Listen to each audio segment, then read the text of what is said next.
Muy buenas tardes, queridos amigos de practicatest.cl. Les comento que hoy día estamos empezando un nuevo ciclo, ¿cierto?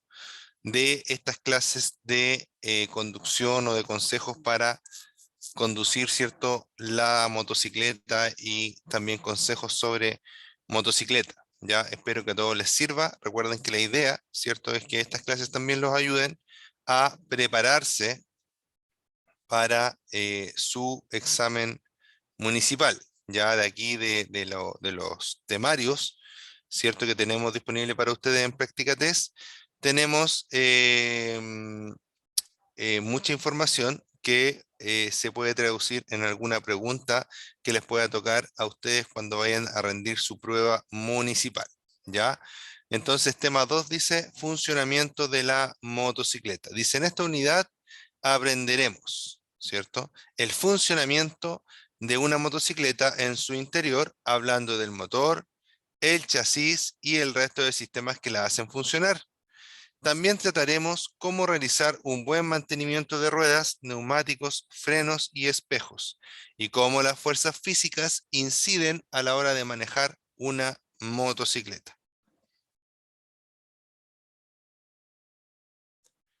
Entonces, vamos a empezar hablando del chasis, ¿ya? El chasis, amigos míos y amigas mías, son o es como el esqueleto, como dice acá el texto, ¿cierto? De la moto, ¿ya? Aquí nosotros vamos a encontrar todos los elementos, ¿cierto?, que forman la motocicleta sostenidos de cierta forma por esta estructura, ¿ya?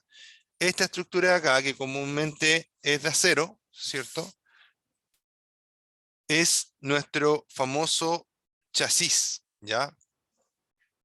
Una de las cosas por la que el chasis es tan importante es que es la única parte, ¿cierto?, del vehículo que no es posible de reemplazar fácilmente, digamos, ¿ya? ¿Qué quiere decir esto? Que el chasis es la identidad de la moto. Yo puedo cambiar un estanque de una moto a otra moto y da lo mismo, no pasa nada, ¿ya? Puedo cambiar la rueda de una moto a otra moto y da lo mismo, no pasa nada, ¿ya? Pero el chasis no lo puedo cambiar de una moto a otra moto porque por el chasis nosotros identificamos el vehículo en cuestión, ¿ya? Entonces, este chasis, ¿cierto? Este chasis, una de las cosas importantes que tiene es que en esta zona de acá, ¿cierto?, tiene su eh, inscripción de número de VIN o número de chasis, ¿ya? Se le llama de las dos formas, número de chasis o número de VIN. Este número de VIN, ¿cierto? Eh, contiene letras y números. Es un número largo, si no me equivoco, de 17 caracteres, ¿ya? Si no me equivoco. Estos caracteres, ¿cierto? Pueden ser letras y números y indican, entre otras cosas, por ejemplo, la procedencia de la moto, indican el número o la unidad en específico que nosotros estamos viendo, que nosotros tenemos, ¿cierto? Y puede traer inclusive algunos otros tipos de información dependiendo a veces de la marca, ¿ya? Entonces, este número de chasis, cuando yo voy a comprar una moto, ya sea nueva o usada, debo revisarlo y contrastarlo con el padrón de la moto. En el padrón va a aparecer la patente, el chasis, el número de chasis y el número de motor. Debo revisar todos esos números cuando yo voy a comprar una moto. ¿Por qué? Porque puede ser que por algún defecto hayan escrito mal los papeles, ¿ya? O puede ser que habían dos motos iguales en el concesionario, ¿cierto? Y le pusieron la patente, mi patente se la pusieron a la moto de al lado y la patente de la moto de al lado se la pusieron a mi moto. Entonces yo voy a salir con esa moto, me puede controlar carabinero y se va a dar cuenta que no coinciden los números de chasis, ¿ya? Es algo muy remoto que pueda pasar, pero pasa, ¿ya? Sin ir más allá, mi papá cuando yo era más o menos chico, compró un auto nuevo, ¿cierto? Y anduvo como 3 o 4 días, si no me equivoco, con las patentes cambiadas, ¿ya? Andaba anduvo con una patente, por ejemplo, adelante que terminaba en 11 y la otra patente de atrás terminaba en 9, ¿ya?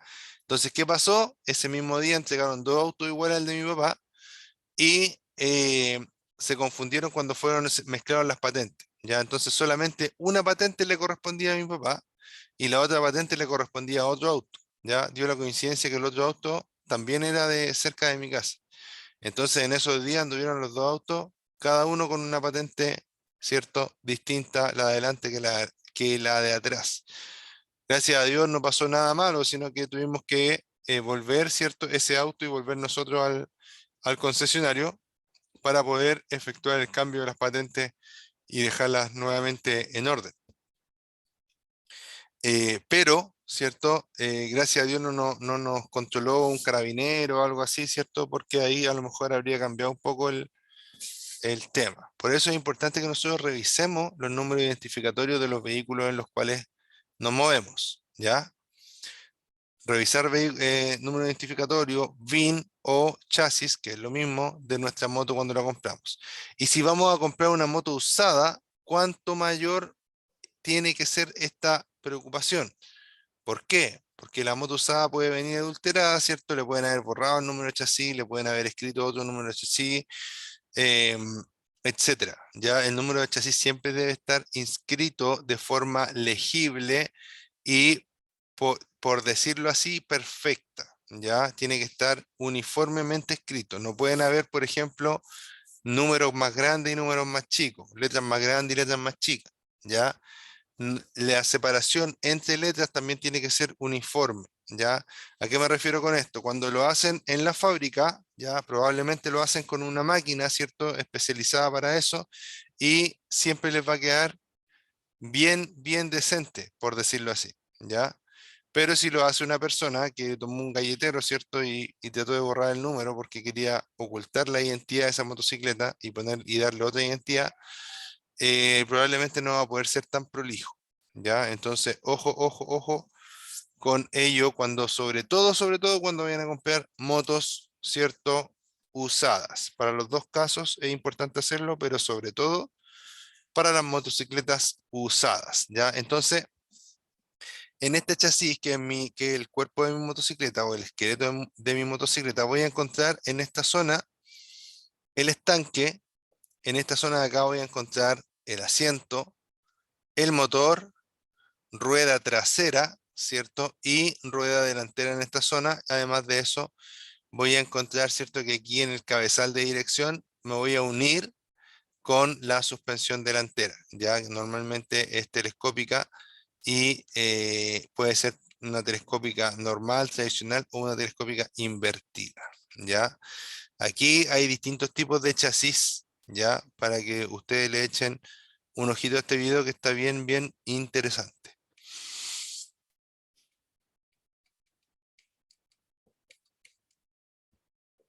Miren, acá les voy a hablar un poquito del motor. Dice 2.2, el motor. Dice, como en los automóviles, también es el corazón de la motocicleta. Pero existen dos tipos de motores más comunes que son los de 2 tiempos y de 4 tiempos, ¿ya? Esto es bien importante que lo analicemos y lo expliquemos, ¿ya? Si bien es cierto, los motores de dos tiempos ya no se ven mucho, se ven muy poco en la vía pública, en la calle, digamos, para ser usados en motos que sirven para transportar a las personas del punto A al punto B, se ocupa muy poco, ya. No sé si todavía quedará alguna moto nueva que se venda con motor 2 tiempos acá, no lo sé, pero si es que hay, es realmente muy poco. La inmensa mayoría, como decía alguien por ahí, ¿cierto? La inmensa mayoría de motos que se venden son de 4 tiempos. Ahora, ¿por qué hay 4 tiempos y hay 2 tiempos? Porque el motor de 2 tiempos, ¿cierto? Realiza su ciclo de trabajo, ¿cierto? En dos viajes del pistón. Un viaje hacia abajo, otro viaje hacia arriba y ahí está, ¿cierto? Completo el ciclo, ¿ya? O un viaje hacia arriba y uno hacia abajo y ahí está completo el ciclo. 2 tiempos, 2 viajes, podríamos decir.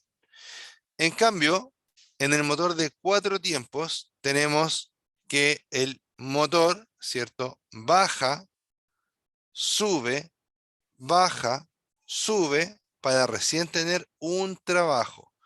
Es decir, para recién completar un ciclo. Entonces, ese motor, en vez de viajar 2 veces como el motor de 2 tiempos, viaja 4 veces y por eso se llama motor de 4 tiempos. Existen varias diferencias entre estos dos motores. Para empezar, el motor de 2 tiempos normalmente es mucho más potente, más explosivo, ¿cierto? Puede desarrollar potencia mucho más rápido que un motor de 4 tiempos, ¿ya? Sin embargo, el motor de 2 tiempos para poder funcionar necesita quemar aceite de forma natural, ¿ya? Es decir, que contamina de forma natural, no, no podemos separar esa parte del motor de 2 tiempos, ¿ya?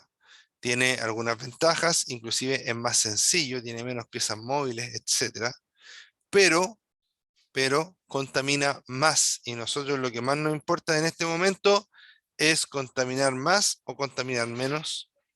Obviamente es cierto que contaminar menos. Por ende, el motor de 4 tiempos es el que ha ido, ¿cierto?, proliferando y multiplicándose a través del tiempo.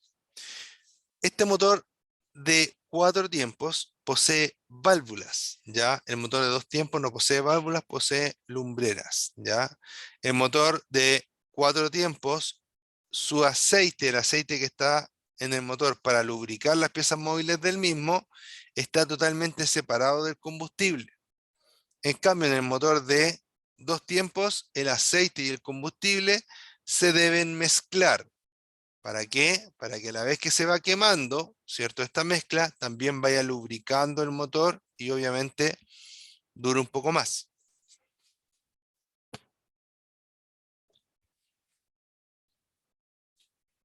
Si ustedes se fijan acá, ¿cierto? Tengo dos motores. Fíjense que acá tengo este motor y acá abajo hay un video, bueno, nosotros vamos a utilizar esta misma imagen, otro motor. Y este tiene una diferencia. Este motor, ¿cierto? Tiene una diferencia con este motor que está arriba. Pensemos, ¿qué diferencia puede tener? ¿Qué se le ve raro? Ya, bueno, en realidad tiene muchas diferencias. Ya creo que lo único que se parecen es que son motores y que usan combustible. ¿Ya? Pero la diferencia de la cual yo les quiero hablar ahora, ¿ya? Es su método de enfriamiento. Ya que se habla mucho en las motos del método de enfriamiento que poseen. Estas motos, ¿cierto? Con este método de enfriamiento, permite, ¿cierto? Que la moto se refrigere, o el motor mejor dicho. Este motor con este método de enfriamiento permite refrigerarse solamente por aire, ¿ya? Y es por eso que tiene estas aletas. Estas aletas, su misión es eh, transmitir o que el motor tenga mayor superficie para poder transmitir el calor hacia el aire, ¿ya? En vez de que sea liso y el calor está ahí nomás, se le ponen estas aletas para que el calor se distribuya por las aletas y el aire roce las aletas y termine llevándose el calor, ¿ya? Para poder enfriarlo. Y si yo me voy acá, este motor que está acá no tiene esas aletas, esas rayitas, ¿ya? No las tiene. Pero, ¿cierto? De igual forma puede funcionar. ¿Y por qué puede funcionar y no tiene problemas con la temperatura si no tiene aletas? Porque este motor que estamos viendo abajo es un motor con un sistema de enfriamiento líquido. ¿Ya? Eso quiere decir que usa agua igual que la mayoría de los vehículos que usamos, ¿cierto? Que tenemos en las casas, etcétera. ¿Ya? Entonces el motor de arriba es de refrigeración por aire y el motor de abajo es por refrigeración líquida, ¿ya? ¿Cuál es mejor? Es un poco subjetivo, pero normalmente para el uso de la calle y todo eso, un motor con refrigeración líquida, ¿cierto? Permite que el motor se mantenga más tiempo trabajando en temperaturas ideales, ¿ya?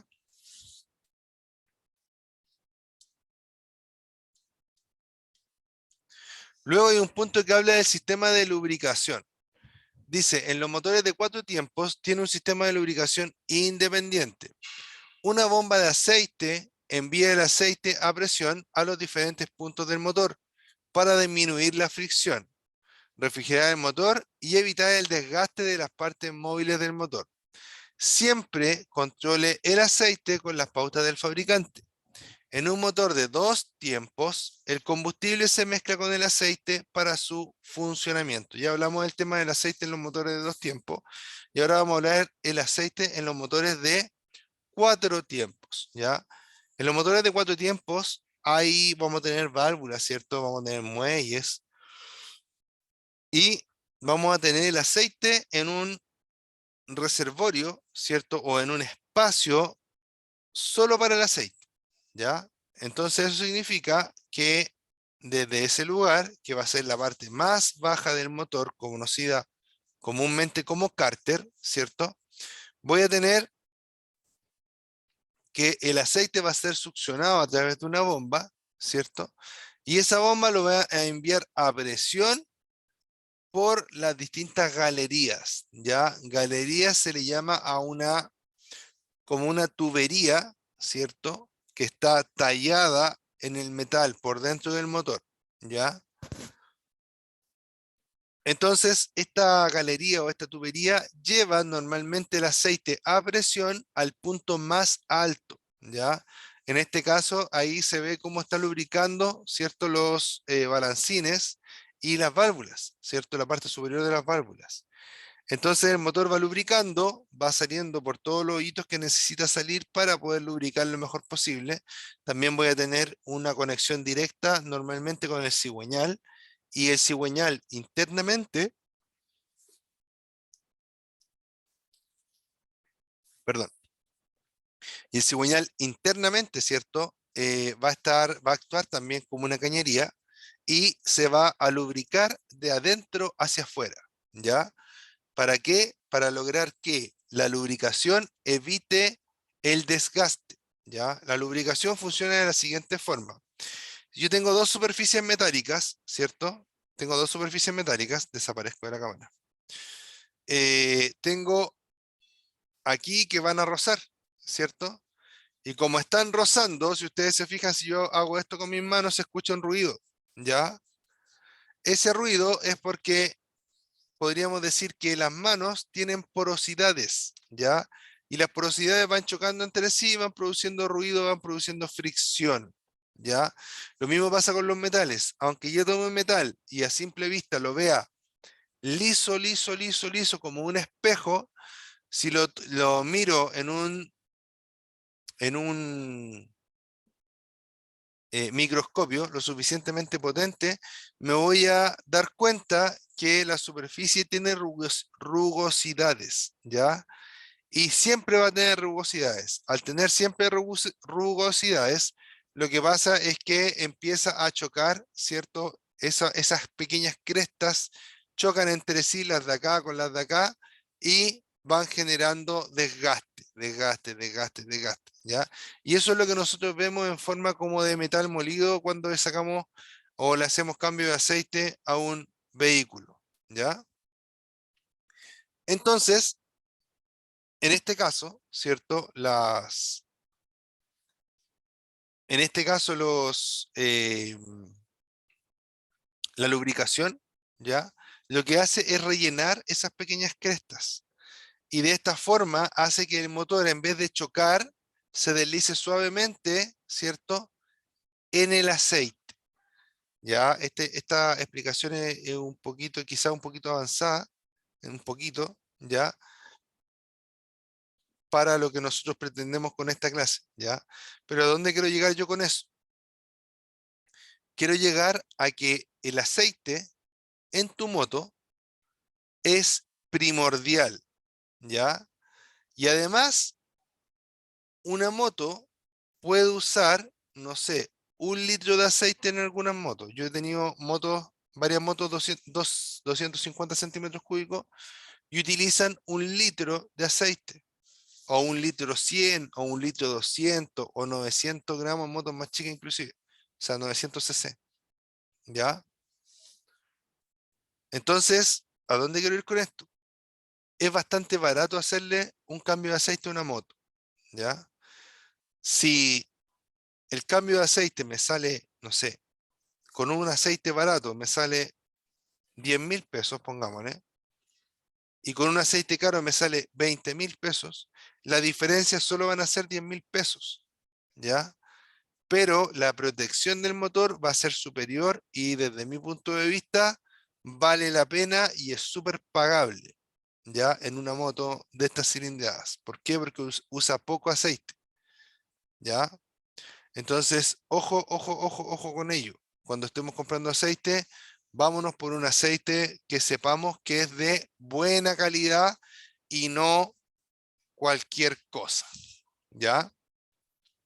Entonces, estos aceites, ¿cierto? Permiten que nosotros podamos, estos aceites permiten que nosotros podamos eh, alargar la vida útil de nuestro motor. Y si nosotros alargamos la vida útil de nuestro motor, vamos a gastar menos dinero, ¿cierto? En mantención y la moto va a estar menos tiempo detenida porque se echó a perder, ¿ya? Entonces, es muy importante la lubricación, es muy importante que también se realicen los cambios según la pauta de mantenimiento del fabricante, ¿ya? ¿Por qué? ¿Por qué es tan importante hacer el cambio cuando corresponde? Aunque, aunque el aceite, ¿cierto?, permite que las piezas se gasten muy poco, igual hay un desgaste. Y ese desgaste se va acumulando en el filtro de aceite y también en el aceite. Entonces, después, si yo pasa mucho tiempo y no cambio el aceite en vez de lubricar empieza a raspar, porque empieza a arrastrar, ¿cierto? Estos pequeños pedazos de metal que están mezclados con el aceite después de un tiempo de uso, ¿ya? Por eso es importante que si el fabricante dice cada 5.000 kilómetros, cada 5.000. Si me dice cada 10.000 kilómetros, cada 10.000. Si me dice cada 20.000 kilómetros, cada 20.000 kilómetros. Tal cual como el fabricante lo especifique. ¿Ya? Denme un segundo, por favor.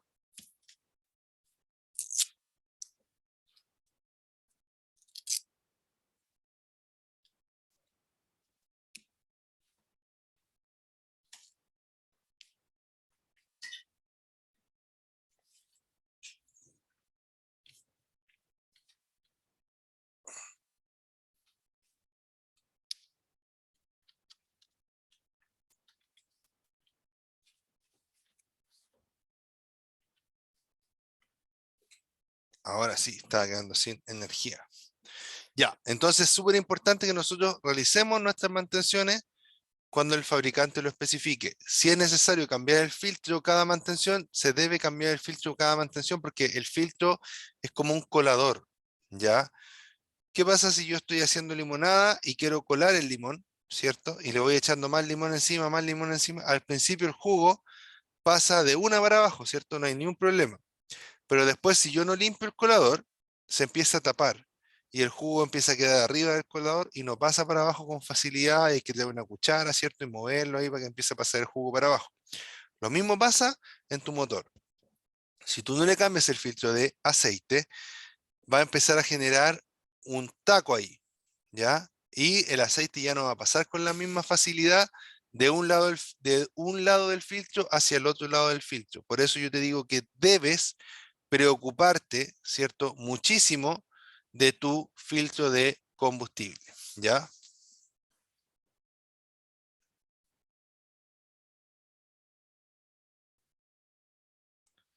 2.4. El sistema eléctrico. La batería. La energía eléctrica para las luces procede de la batería, ¿ya? Entre comillas. La batería contiene ácido sulfúrico que es corrosivo y por lo tanto peligroso para la piel. Al entrar en contacto con la ropa, también puede destruirla. Si falta líquido en la batería, póngale únicamente agua destilada. Algunas baterías no necesitan mantención. Ojo, ojo, ojo, ojo, ¿ya?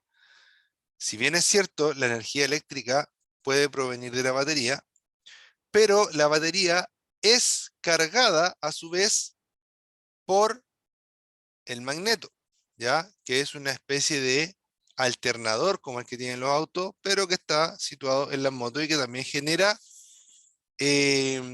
corriente eléctrica, por decirlo así, para poder cargar. Ojo con los sistemas eléctricos de las motos. Esto es primera vez que lo digo en una clase, ¿ya? Eh, Traten de no instalarle nada extraño, ajeno a la moto que sea eléctrico que consuma. Porque muchas veces las motos vienen muy calculadas, ¿cierto? Para funcionar de la forma que lo hacen y generan prácticamente la energía justa que necesitan. Entonces a veces usted le pone una lucecita, le pone una radio, le pone, no sé, cualquier cosa que consuma y la moto empieza a perder o se empieza a descargar la batería aunque esté funcionando, ¿ya? Por ejemplo. Entonces, ojo con ello. Ya no digo que no se pueda hacer, pero hay que estudiar bien lo que queremos hacer y si vale la pena intervenir el circuito eléctrico o no. Si no vale la pena, mejor no lo hagamos y dejémoslo así como viene de fábrica, ¿ya?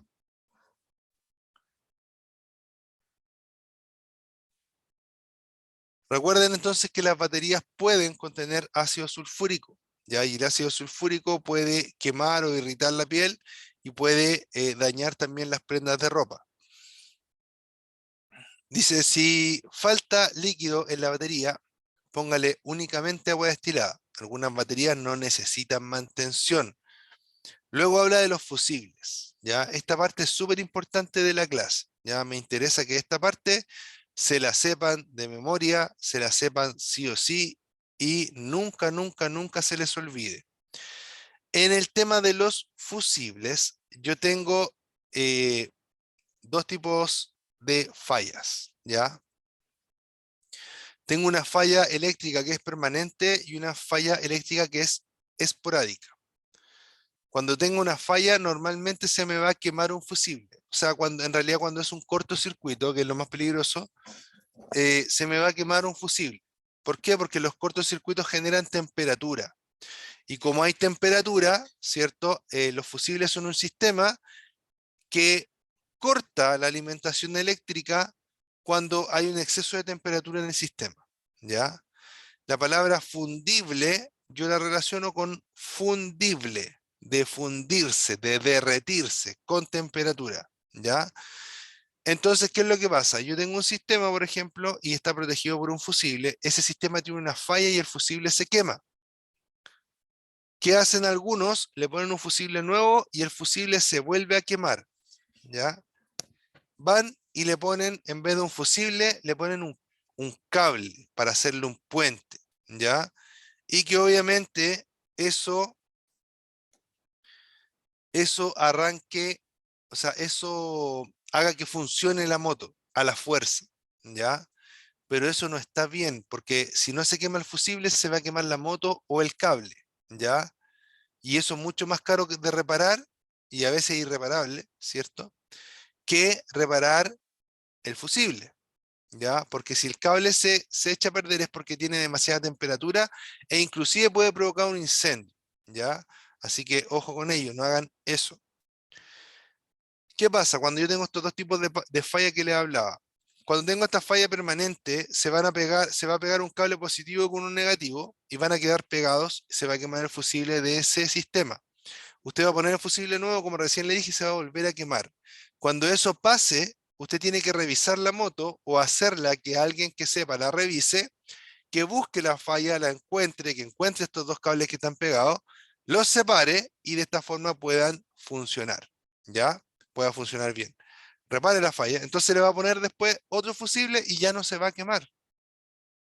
Y existe otro tipo de falla que es esporádica, ¿cierto? Que esta falla cuando vamos aquí, vienen dos cables, se juntan y quedan juntos. Y al quedar juntos estos dos cables, ¿cierto? Lo que va a pasar es que, perdón, vamos a ir, esta es la esporádica, está aquí pegado con la anterior. Esta es la falla esporádica, que por ejemplo voy en la moto, paso por un hoyo y estos dos cables se juntaron, pero se juntaron y se separaron, ¿ya? En ese momento que se juntaron se quemó el fusible, pero después se separaron. Entonces yo voy a ir, voy a sacar mi fusible de repuesto, siempre tienen que andar con fusible de repuesto de todos los colores que use su moto. Saco el fusible de repuesto, lo pongo en donde se me quemó el fusible anteriormente, ¿cierto? Y voy a echar a andar la moto y la moto va a partir normalmente. ¿Por qué? Porque los cables ya se separaron, ¿ya? Esa falla es más difícil de encontrar y a veces se da una vez y no se da más, ¿ya? Porque se dio en una situación de que a lo mejor la moto pegó un salto, pasó por encima de un hoyo muy fuerte, pasó por un lomo de toro muy fuerte, etcétera, ¿ya? Y puede que se vuelva a dar en un año más, ¿ya? Pero en esa situación, ¿cierto? Yo cambio el fusible va a quedar funcionando bien, ¿ya? Espero que me hayan entendido esta parte porque es súper importante para que puedan cuidar su moto también y su seguridad, ¿ya?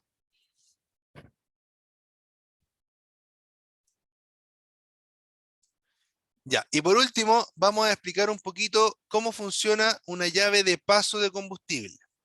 Esto es más que nada para las motos que tienen carburador, ¿ya? El carburador, ¿cierto? Va con una llave de paso. Esa llave de paso permite, ¿cierto?, que el combustible pase desde el estanque hacia el carburador, ¿ya? Y esa llave normalmente tiene tres posiciones. Una posición para que esté cerrada la llave, es decir, no pasa combustible hacia el carburador. La segunda posición es una posición en la cual dice abierto o on, ¿cierto? Y ahí sí está pasando combustible desde el estanque hacia el carburador. Y la tercera posición es una posición que normalmente dice res, ¿ya? Y res significa reserva, ¿ya? Usted debe manejar su moto normalmente, ¿cierto? Cuando la va a echar a andar, le da la llave y la pone en posición on, la echa a andar, la moto parte. Terminó de andar, la pone en posición off, ¿cierto? Para evitar que por algún motivo caiga combustible durante la noche o durante el tiempo que usted está estacionado, por ejemplo, ¿ya? Como medida de precaución. Si la deja en on, normalmente tampoco pasa nada, ¿ya? Y después, siempre y cuando la moto sea relativamente nueva o esté en buenas condiciones, ¿ya? Si la deja en on, no pasa nada, a eso me refiero, ¿ya? Y después tengo la posición res, ¿ya? ¿Qué va a pasar? Que como usted va en la posición on, ¿ya? Usted va a ir andando en la moto y imagínese que se le olvidó echarle combustible a la moto, que pasa mucho en las motos más antiguas porque no tenían indicador de nivel, no tenían testigo, no tenían nada. Simplemente uno tenía que mirar, sacar la tapa del estanque, mirar hacia adentro si tenía combustible y después seguir el viaje. A mí me pasó harto en una moto que tuve. ¿Qué pasaba? Usted se lo olvidaba y la moto se paraba en medio de la carretera o mitad de camino de la casa.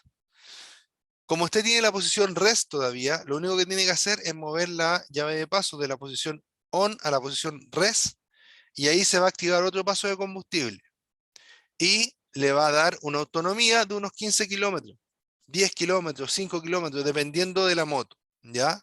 Uno tiene que conocer cuánta autonomía tiene cada una de sus motos, ¿ya? Entonces, este, este res, ¿cierto? Nos da el chance de darnos cuenta que nos queda muy poco combustible y de usar ese poco combustible que queda en la reserva para llegar a un servicentro, cargar combustible y luego seguir nuestro viaje. Pero ¿qué pasa? A veces hay gente que porque se le olvida en esa misma situación, ¿cierto? Cargó combustible, se le olvidó que estaba en la reserva y a la próxima vez que se le olvide, ¿cierto? Se va a parar la moto, pero ahí ya no va a tener reserva, ¿ya? No va a tener a qué echarle mano, va a tener que pedir ayuda, ¿cierto? A otra persona, llamar por teléfono, etcétera. O esperar la buena voluntad de alguien que le pueda dar un poquito de combustible. Otro motociclista, por ejemplo, ¿ya? Le mando un saludo a un motociclista que me ayudó una vez, que me pasó eso justamente. Traía una moto nueva, traía una Benelli nueva y inclusive no teníamos nada para sacar benzina y él cortó una manguera de su moto nueva, ¿ya? Para poder sacar un poquito de benzina de su estanque y darme un poquito para que yo pudiera salir de la autopista, ¿ya? Así que si alguna vez ves este video, amigo, te lo agradezco y nunca me voy a olvidar de ti, ¿ya? Así que eso, también buen consejo, ser solidarios con los demás motociclistas. Recuerden que somos usuarios de la vía, que estamos en desventaja muchas veces. ¿Ya? Entonces seamos solidarios entre nosotros, cuidémonos, respetemos las leyes del tránsito y, como les digo, volviendo al tema del combustible, manejemos siempre, si es que nuestra moto está equipada con esto y es con carburador normalmente, eh, preocupémonos de andar siempre en on y no en res, para que si en algún momento se nos olvida, tengamos la reserva y nos vayamos directo a recargar combustible y no tengamos que depender de nadie para que nos pueda salvar el pellejo en esa situación. Eso es, amigos míos, por el día de hoy. Les mando un gran abrazo, ¿ya? Eh, Veo a alguien conectado, voy a ver quién es. Sergio Norambuena, un abrazo, Sergio.